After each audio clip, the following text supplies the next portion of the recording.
Bonjour tout le monde, j'espère que vous allez bien. Moi, ça va. J'espère que vous avez passé des bonnes vacances scolaires, parce que là, c'est la rentrée depuis hier. Ou sinon, j'espère que tout se passe bien de votre côté. Bienvenue dans la vie Kairos pour les toutes nouvelles personnes. Et on se retrouve pour une nouvelle vidéo. Je crois que le sujet de cette vidéo, je crois que j'avais déjà fait une vidéo dessus, mais je reviens encore parce que je trouve que c'est d'actualité. C'est pas un sujet de joie, mais c'est un sujet important, essentiel. Le sujet de la vidéo, c'est la fameuse question. Parce que on va pas rester toute notre vie sur cette terre, hein. À un moment donné, on va mourir. Faut pas se mentir.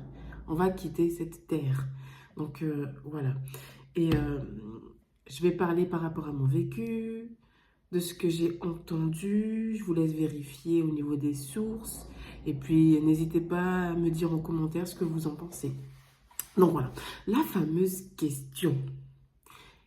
Que vas-tu devenir lorsque tu vas quitter cette terre? Pour être plus franche, que vas-tu devenir lorsque tu vas mourir? Voilà, c'est plus simple. C'est ça la question. J'ai regardé, j'ai entendu aussi parler des témoignages, alors d'anciens musulmans, Moussa Kone, Mamadou Karambiri ou d'autres personnes qui sont anciennement musulmans. Ben, on va revenir sur ce côté-là. Maintenant, ma deuxième question est, pose la question à un athée, pose la question à un bouddhiste, pose la question à un chrétien, pose la question à un musulman, pose-toi la question toi-même. Que vas-tu devenir? Un athée, en général, c'est une personne c'est une personne qui pense que Dieu n'existe pas, qui croit en son étoile, qui...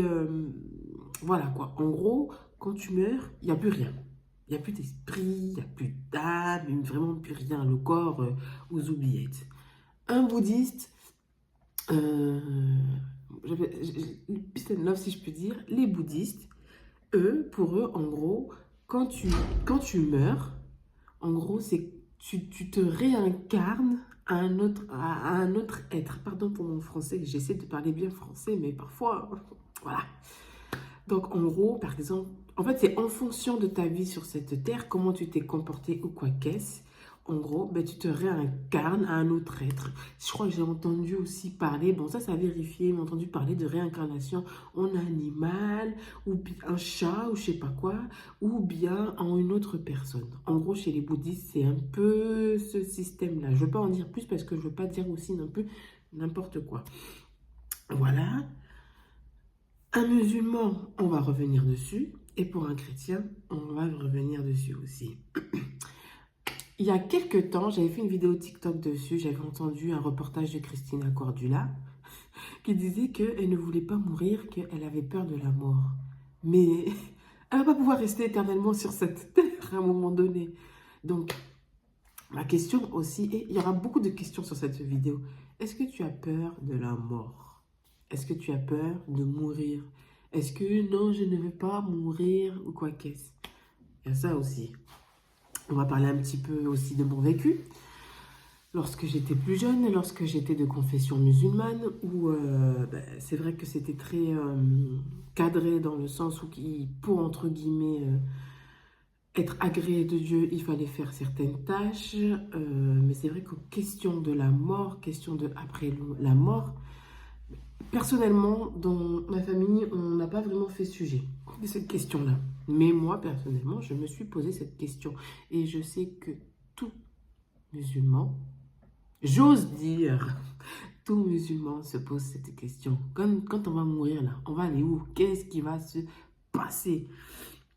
Donc c'était toujours, il faut faire la prière pour être agréé, le ramadan pour être agréé. Alors, normalement, être agréé à Dieu, mais bon, c'est ma pensée, hein. C'est ma pensée.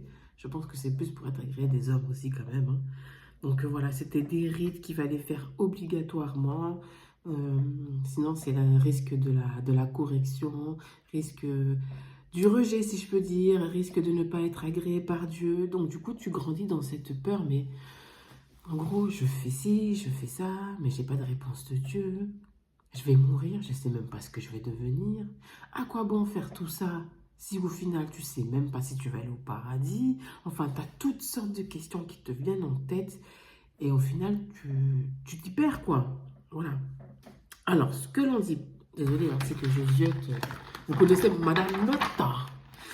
Alors, pour les musulmans, je dis concernant les hommes, il y a une histoire qu'on entend souvent que si tu as été un musulman pieux, au paradis, tu vas te retrouver avec des vierges. Des vierges fraîches, si je peux dire, des vierges toutes jeunes, enfin, des trucs comme ça. Mais ça, c'est pour les hommes. Ça, c'est ce qu'on dit apparemment. Mais les femmes, qu'est-ce qui se passe pour elles? Enfin, je sais pas, il y a des femmes pieuses, non? Qu'est-ce qui se passe pour elles? On ne sait pas.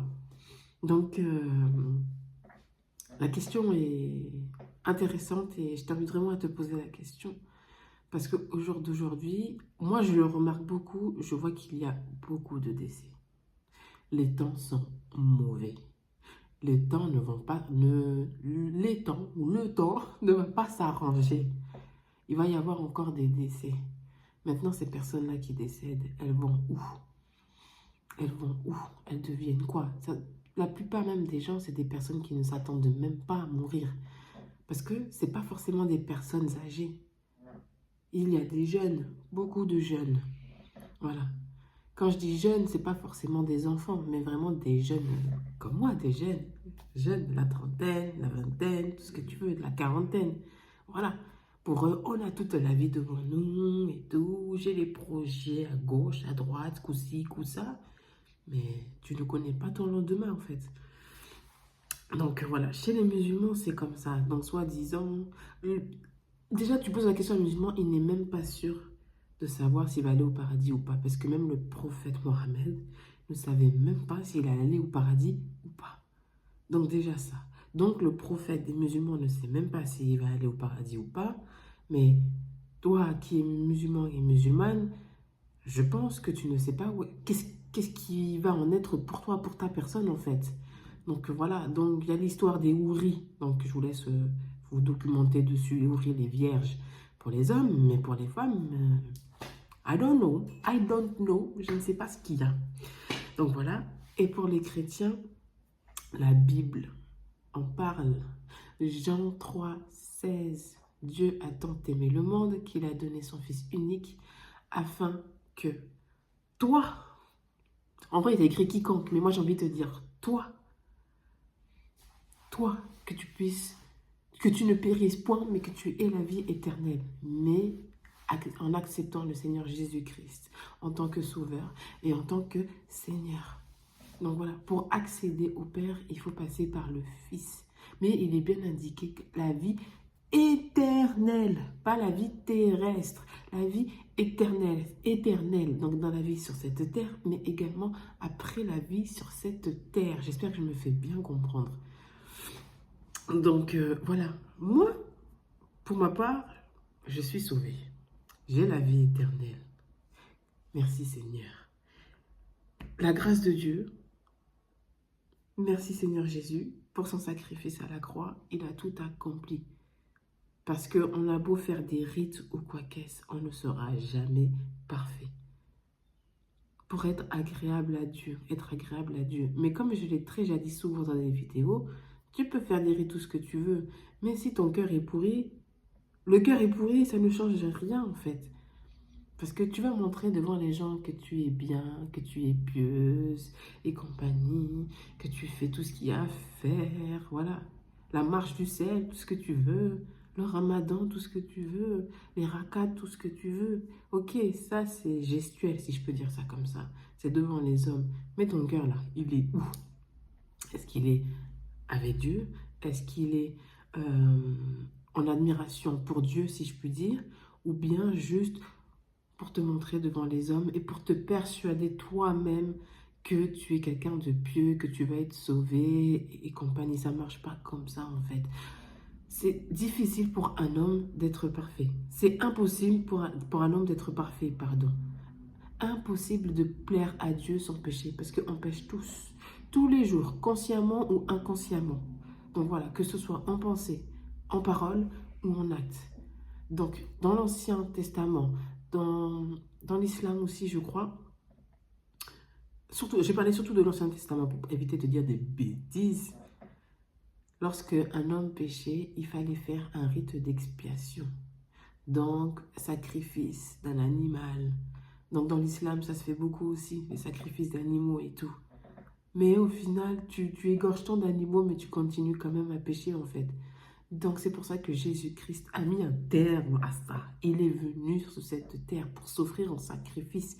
Lui qui n'a jamais péché. Afin que nous ayons la vie éternelle et que ce soit terminé. Oh. Voilà, terminé. C'est bon. Il n'y a plus besoin d'être bridé, de faire des incantations tous les jours, être dans le stress constamment de si je ne fais pas ça, je vais aller en enfer. Si je ne fais pas ci, je vais aller en enfer. Si je déplais à Dieu, donc je vais aller en enfer. Déjà, c'est Dieu qui t'a créé, donc il sait que tu es imparfait. Donc, voilà. Maintenant, juste remettre sa vie au Seigneur Jésus-Christ de Nazareth. Oui, je continue à pécher. Je te demande pardon. Mais tu as tout accompli à la croix. Tu as sacrifié ton corps. Merci pour le sang versé. Maintenant, je te demande pardon et j'avance. Péché effacé, je continue. Tu vois, c'est simple, c'est simple. Il n'y a pas besoin d'aller tuer un coq. Il n'y a pas besoin d'aller sacrifier une vache. Pas besoin. Juste pardon, pardon. Et tout ça, juste d'abord en acceptant le Seigneur Jésus-Christ de Nazareth. J'ai postillonné, le postillon est parti là-bas. Bref. Donc voilà ce que je voulais dire. Le seul chemin pour être sauvé, c'est Jésus-Christ de Nazareth. Jéhovah, je continue. Yeshua. Donc voilà ce que je voulais dire un petit peu. Bon, j'espère que le sens de cette vidéo a été à peu près compris, hein, parce que j'ai parlé de manière familière, de manière à ce que tout le monde puisse comprendre. Donc voilà, à te poser surtout des questions. Toi qui es dans une religion, toi qui te poses des questions sur ta religion, ou toi qui es athée, enfin tu sais pas où tu es perdu, j'ai envie de te dire, tu es perdu, la solution c'est Jésus-Christ. Voilà ce que je voulais dire. En tout cas, sur ce, je vous souhaite une belle journée, je vous souhaite une belle réflexion, je vous souhaite une belle méditation. N'hésitez pas à mettre en commentaire ce que vous avez pensé. Et vraiment que Dieu vous bénisse abondamment. Et on se retrouve très vite pour une prochaine vidéo. Bye!